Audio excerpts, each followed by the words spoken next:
Modibo Keita yɛrɛ ale gɛnnen kɔfɛ ka bɔ Senegalikaw fɛ yen Falaye koba dɔw kɛra wolofaw fɛ yen utukalo tile 21 n'o kɛra Modibo ni a waati Mali jamana tun bɛ wele ko Sudan i b'a dɔn maa min ye nin ko in bɛɛ lajɛlen kɛ ni maaw bɔra a kalama mugan t'a fɛ Sakɔ ale tun bɛ Modibo Keita fɛ yen min ye Senghor ye o ye polisiw de bila ka na Modibo nɔfɛ ko kana Modibo Keita minɛ Falaye o y'a sɔrɔ Dakar Modibo de bɛ ko ɲɛmaaya la yen mugan t'a fɛ de bɔra sa k'a fɔ ko Sudanɛw n'aw ma bɔ u ye Modibo minɛ ko in nana kɛ ka sa dugu bɛɛ lajɛlen lamini maaw ka sɔrɔ ka fara fara ɲɔgɔn kan musow yɛrɛ ka jɔyɔrɔba o y'a sɔrɔ Awa Keita ale fana b'a filani dɛbɛ la olu ka sɔrɔ ka wuli ka jɔ kɛ a ma ɲɛ min kɔ u ye maliyɛnw kɛ a waati Sudankaw don u y'u kɛ terrain kɔnɔ ko a kana jɔ garisi la ko fo Bamako ka na n'u ye Marɔkɔkaw bɔra k'u kunbɛn o de kɔfɛ sa Modibo ka sɔrɔ k'a fɔ sa ko min ye République Soudanais k'o tɔgɔ yɛlɛma septembre kalo tile 22 a kɛra alamisa don dɔ ye a b'a fɔ yɔrɔ min ma ko lycée technique yɛrɛma hɔrɔnya kuma fɔlɔw fɔra o de kɔnɔna na Falaye ka sɔrɔ ka tɔgɔdali kɛ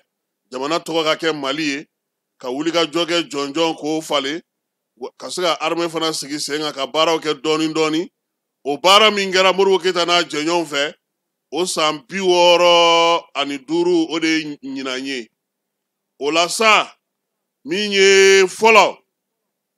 Falaye y'a f'i ɲɛna 22 kun ka di nin waati nin b'a sɔrɔ an ye fɛn bɛɛ ɔnzɔn fɛn sɛbɛn mɔgɔ mɔgɔ ye Falaye hali du kɔnɔnaw la an ka du kɔnɔ i tun b'a dɔn ko sini ye 22 dumuni duman tun bɛ dun bi su in na wa min ye 22 don ye 22 ɲɛnajɛ togodaw bugudaw soforokun karekun bɔlɔnkun filaɲɔgɔnmaw tereɲɔgɔnmaw sereɲamaw kalimɛw sigiɲɔgɔnw limanɛw ninnu bɛɛ lajɛlen tun b'u ka 22 kɛ Falaye o ni dugu 22 ba fana tɛ ɲɔgɔn ɲɛ sira la o ni an ka marabolo 22 ba tɛ ɲɔgɔn ɲɛ sira la o ni an ka sigida bɛɛ lajɛlen n'o ye région ye o fana 22 fana tɛ ɲɔgɔn ɲɛ sira la Falaye n bɛ se k'a f'i ɲɛna yanni 31 décembre ka sanga sɔrɔ yan 22 de tun bɛ sanga la o 22 septembre n'a tun fɔra Falaye fɛn fɛn kun se ti maa min ye kɔni o tun tɛ se o kun ye ka wuli ka jɔ kɛ k'i cɛsiri ka bɛn n'a don in ye sabula du bɛɛ kɔnɔ a tun bɛ dɔn ko 22 ye min ye sigida bɛɛ la filaɲɔgɔnmaw bɛɛ lajɛlen fɛ yen bɛɛ lajɛlen kun n'i ka ɲɛnajɛ don wa dɔgɔkun kelen kuturu o de tun bɛ kɛ a la Falaye togoda fara duguba fara dugumisɛn kan bɛɛ lajɛlen de tun bɛ wuli k'i jɔ k'i cɛsiri donc o 22 baara min kɛra o kɔnɔna na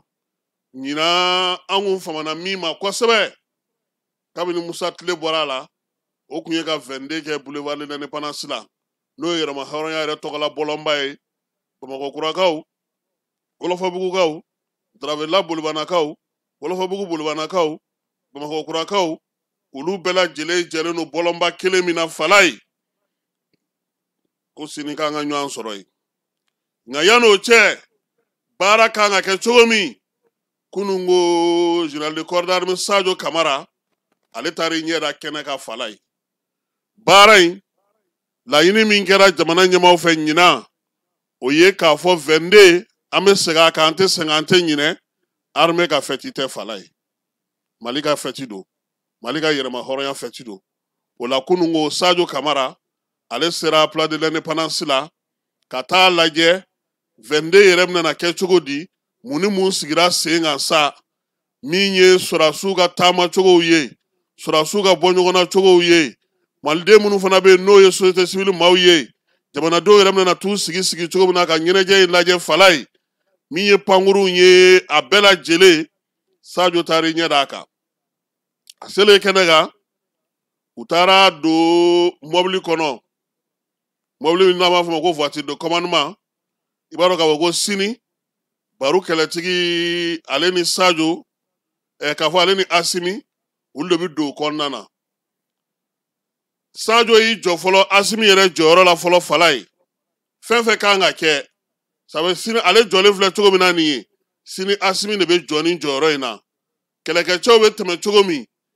u bɛ drapeau fo cogo min baaraw kan ka kɛ cogo min u b'o bɛɛ lajɛlen de lajɛ nin y'a dɔgɔkun kelen de ye nin baara in ladegeli bɛ sen na n ɲinɛna k'a f'i ɲɛna n ko kabini ntɛnɛnjan tɛmɛnen min ye Keba Sangare ye Wolomasiri Sabaw ka ɲɛmaa dankan fɔlɔ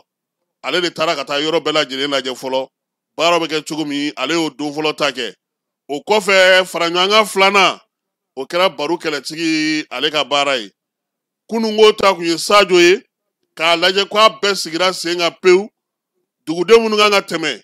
jamanaden minnu kan ka tɛmɛ civil minnu kan ka tɛmɛ syndicat minnu kan ka tɛmɛ baarakɛyɔrɔ minnu kan ka tɛmɛ n'o ye faso ka cakɛdaw ni fasodenw ka baarakɛyɔrɔw ye Fala ye olu bɛɛ lajɛlen tɛmɛna kelen kelen Sadio jɔlen ɲɛna o bɔra ye Wolomasiri Tabaw fana kan ka tugu ɲɔgɔn kɔ cogo min a y'o fana bɛɛ lajɛlen lajɛ jamanakuntigi yɛrɛ bɛ don mɔbili min kɔnɔ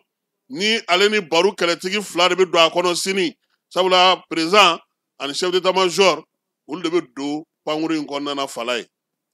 mɔbili in kɔnɔna na a fɔ ma ko voiture de commandement a kɛnɛ kan mɔbili in bɛ tɛmɛ de ka bɛɛ fo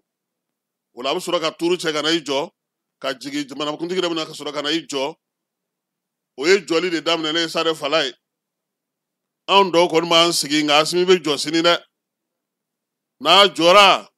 fo ka taa défilé ban pewu sigili tɛ ale ye sini o baara ninnu olu de kɛra kununko Sadio taara ka t'i ɲɛda o bɛɛ kan sabula a yera k'a fɔ tile yɛrɛ baadɛbɛ bɔra kunu fo n'a kɛra fitirimagɛ waati sanji kɔni fususura Bamakɔ fan dɔw fɛ dugudenw yɛrɛ kan ka bɔ cogo min maaw kan ka sigi cogo min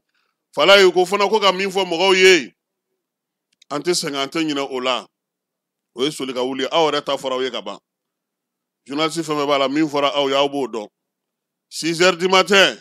n'o ma maa min sɔrɔ diriba la i ka to i ka so o ye journaliste ta ye anw 11 civil anw ni 8 heures kɔni y'a sɔrɔ e ma se nin kulu in kɔnɔna na yen i bɛ se ka fara somaw kan k'i da ka sunna ka télévision lajɛ o mana bɔ a la i b'a dɔn laada la an ka faamaw anw faamaw an bɛ wuli ka na dɔrɔn n'an y'a mɛn ko jama lajɛ bɛ yen cogo min komi an dɔnnen don nka an bɛna an sigi chaise kan ko sini ko chaise bɛ ko numéro b'a bɛɛ la Fala ye numéro bɛ chaise la o tɛ problème ye dɛ carte bɛɛ n'a numéro don wa maa bɛɛ n'a sigiyɔrɔ fana don ni e ye Fala ye k'e tɔgɔ ye Fala ye Keyita k'e taara ten k'e bɛ taa jɔyɔrɔ ɲini a tɛ sigiyɔrɔ sɔrɔ dɛ ko k'o fɔ bɛɛ ye bɛɛ k'o dɔn chaise fɛn fɛn bɛ loge officielle kɔnɔna o numéro télé o carte bɔlen o maa bɛrɛ dɔnni min kan ka kɛ ye o dɔnnen don wa n'i sera yen fana n'i ka carte yira i sigiyɔrɔ bɛ yira i la n'o bɔra la a tɔ bɛɛ lajɛlen bɛ se ka kɛ maaw sigiyɔrɔ ni maaw ta yɔrɔ ni maaw ka filɛlikɛyɔrɔ ye n'an bɔra yen kununko Radio Mali maaw ka Sadio to kɛnɛ kan o yɛrɛ taara yen u ye min sɔrɔ an bɛ se k'o fana yira maaw ko o lajɛ bɛ k'a ka yɛrɛma hɔrɔnya sɔrɔli san 65 ɲɛnɛmali baaraw labɛn a bɛ dɔgɔkun damadɔ bɔ bi Mali kana tigilamɔgɔw bɛ labɛn na yaasa ntɛnɛndon septembre kalo tile 22 u bɛ se ka défilé ɲuman jira jamana denw na cogo min dɔgɔkun damadɔ tɛmɛnen kɔ o labɛnw na bi sɔgɔmada in na jamana lakanani minisiri ale tun bɛ kɛnɛ kan yaasa ka a baara labanw lajɛ yanni 22 yɛrɛ don cɛ o kama maa caman tɛmɛna k'a daminɛ fɔlɔ civiliw la ka se jamana kana tigilamɔgɔw ma a bolofara bɛɛ lajɛlen maramafɛnw pankurunw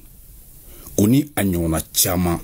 olu bɛɛ lajɛlen tɛmɛna bi sɔgɔmada in na jamana lakana minisiri ɲɛkɔrɔ ani kɛlɛ bolofara ɲɛmaw bɛɛ lajɛlen an ye min ye a bɛ mɔgɔ nimisi wasa sennamɔgɔw tagamara civiliw tagamara sɔrɔdasiw tagamara anjɛnw fana défilé la après an y'a ye fana an ka avion fana tɛmɛna donc remarque damadamani dɔrɔn de tun bɛ yen n'olu y'olu ta en compte a bɛ kɛ sababu ye an hakili bɛ défilé ɲuman min na an ka se k'o kɛ lundi don n'Ala sɔnna donc an bɛ foli bila sɔrɔsiw bɛɛ lajɛlen na kɛrɛnkɛrɛnnenya la minnu bɛ kɛlɛda la nin wagati la. Nin kɛnɛ in kɛra sababu ye jamana lakanani ministre général de corps d'armée Sadio Kamara ka jigisigi weleda kɛ ka ɲɛsin maa minnu ni olu somaw minɛnen don ni o ye otajiw ye k'a fɔ ko jamana ma ɲinɛ u kɔ. An bɛ tila k'an ka otajiw hakili sigi k'u somɔgɔw hakili sigi hali n'an da tɛ s'a ma ka caya an bɛ ka baara kɛ walasa u bɛ se k'u yɛrɛ sɔrɔ cogoya min na ka na an yɛrɛ ɲuman sɔrɔ yan an ye baara min daminɛ ɲɔgɔn fɛ an ka se ka laban ɲɔgɔn fɛ. Ntɛnɛndon septembre kalo tile 22 o ye Mali ka yɛrɛma hɔrɔnya sɔrɔli san 65 dafali don ye min bɛna ɲɛnamaya Mali ka yɛrɛma hɔrɔnya bɔlɔnba kan ni o ye boulevard de l'indépendance ye jamana ɲɛmaw ɲɛkɔrɔ. Ayiwa ɲɛnajɛ kɔni bɛ daminɛ su in na fala ye hali n'o y'a sɔrɔ a daminɛna sɔrɔ ni seko ni dɔnko tigilamaw ye nka bi bɛɛ welelen don CICB la e ko o donko k'i tɛmɛtɔ ko Asimi tun bɛ kabakolo la dɛ bi ta ka jugu ye dɛ donc min bɛna kɛ Ibrahim Traoré n'ale ye Sigma directeur ye ale b'a ɲɛfɔ an k'ale lamɛn.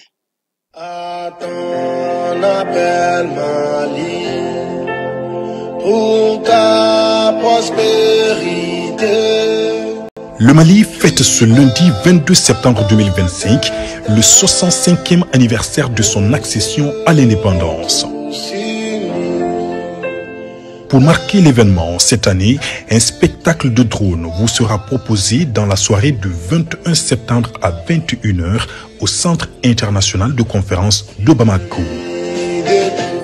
Oui, depuis les hauteurs du CICB, le public pourra admirer en son et en lumière de multiples figures formées par des drones et qui passeront des messages relatifs à la souveraineté, à l'unité, à la paix, à la prospérité, etc.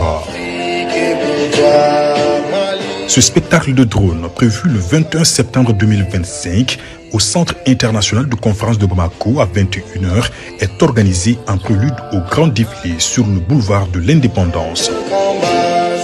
L'événement sera retransmis en direct sur l'ORTM et plusieurs autres chaînes du pays.